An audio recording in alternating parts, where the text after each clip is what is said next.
All right, hello everybody, and welcome back to the Protestant Education Channel. Today, I want to ask everyone a question. Where should someone start reading the Bible? And I'm asking that because it's a question that I've been asked a couple of times in recent memory, easily within the last 6 months.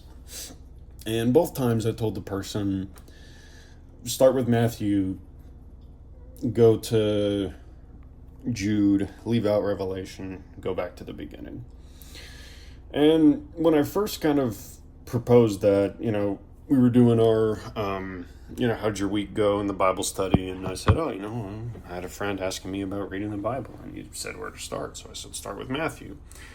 He didn't say this meanly, but he just, he kind of was just laughing. And he was like, well, why not the beginning? It's a good place to start.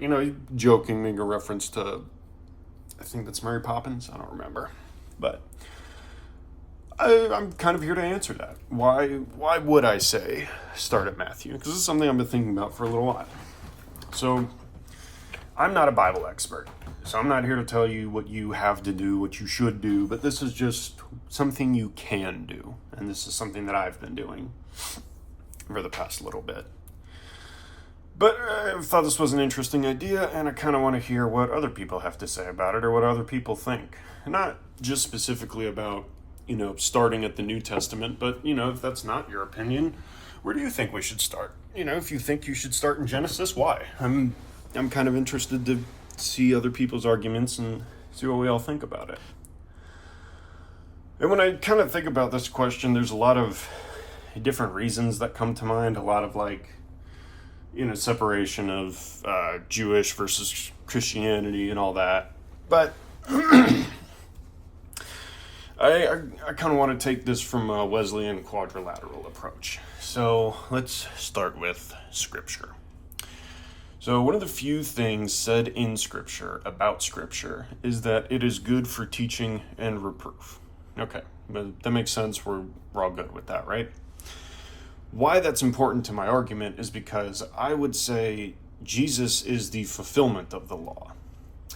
Jesus comes down and expands the Levitical law in some ways and restricts it in some other ways. So while, for a few practical examples, before the command was don't have sex with not your wife, basically. Don't commit adultery, right? Now the command is don't look at someone with lustful intent. Another reason, or, there's you heard it said, don't, thou shalt not murder, but I say to you, he who says that he hates his brother has already committed murder.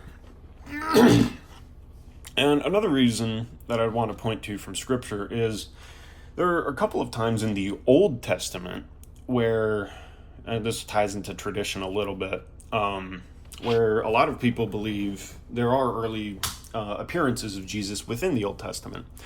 This comes from Jesus later, saying before there was, I am, in his own life, as well as, like Shadrach, Meshach, and Abednego is probably the most famous one. The fourth man in the fire, many theologians historically have believed that to be an early appearance of Jesus. So now to tradition. Past that, I really don't have another super strong argument. The other argument I guess I would make, and I had a really hard time writing it and phrasing it, but so let me kind of start with the end here. Most theologians believe John's gospel to be the gospel for everyone, the broad general gospel. If Matthew was written to the Jews and focuses on Jesus fulfilling all of these old Jewish prophecies, Mark was written to the Romans, and that's why in Mark, Jesus seems more like an action hero than anything else. And Luke focuses a lot on the history, because Luke was a historian, that's why he goes back and writes Acts later on. John was for everyone else. John was, the way that I would like to articulate it, and it's not a very smart or good articulation, I'll be honest, in my opinion, but John was the argument. Matthew, Mark, Luke are the evidence. I would argue that John is the actual argument. And so if we're recommending someone to read the Bible, I'd rather start with the definitive claims of the Bible. which are found in the Gospels. So now to number 3, reason. As far as reasoning goes, I would say we should start at the Gospels for two reasons. One, it can help to answer many objections in the Old Testament. Now, it doesn't 100% ipso facto dismantle every single Old Testament objection one could possibly have, but it can some of them. And also, as far as reason goes for the argument, I kind of touched on this in the scripture section as well. The religion is about Christ. The relationship is with Christ. And here I have to be really careful because, yes, the Old Testament is important. It is important to read about David and Solomon and Saul and Jonah and Isaiah and all these people, Abraham, Moses. But the relationship isn't with Abraham, Moses, Isaac, Jonah, Jacob, whoever. Fill in blank here, and unless the name is Jesus Christ, that is who the relationship with. And those old passages are important because you do need to look at that and learn from those mistakes. Solomon was the most wisest person.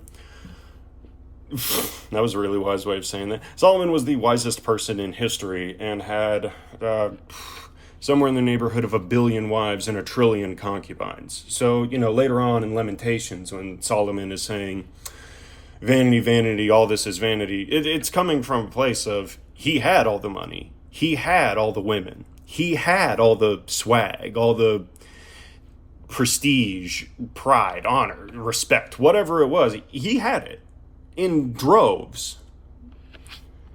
And that's cool, and you can learn from that, but the relationship isn't with Solomon. The relationship is with Jesus. And that's kind of where my argument would go to. I really don't want that to sound like the Old Testament isn't important, because it is. I do really think that the Old Testament is very important, especially the prophets, especially all the, but yeah, especially the prophets, especially the Pentateuch. But, all of it's important. The wisdom literature is amazing in there.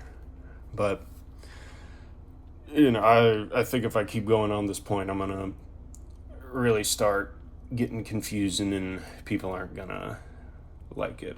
But to end it off, I'm not saying the Old Testament is bad. I'm saying, not even saying it's not as good as the New Testament. What I'm saying is, and this ties into the last one, experience. So this is a solely personal anecdote. But like I said earlier, this is how I've been reading the Bible for the past year, and I've found it very helpful. Maybe I'll do some more updates throughout the year as I keep going, but with the Jesus Christ lens of the Bible, more of it makes sense. The Psalms, the Proverbs, all these prophet writings, they make more sense under that lens of Jesus Christ. And that's kind of what I was trying to get at a couple sentences ago. And, even with the New Testament, Paul has a lot of very insightful things to say about the New Testament. So it's not just, be all end all Jesus.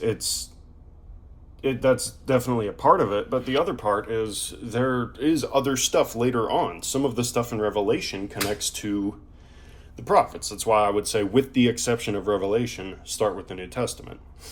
But a lot of Paul's insights in the New Testament are, very insightful to the Old Testament.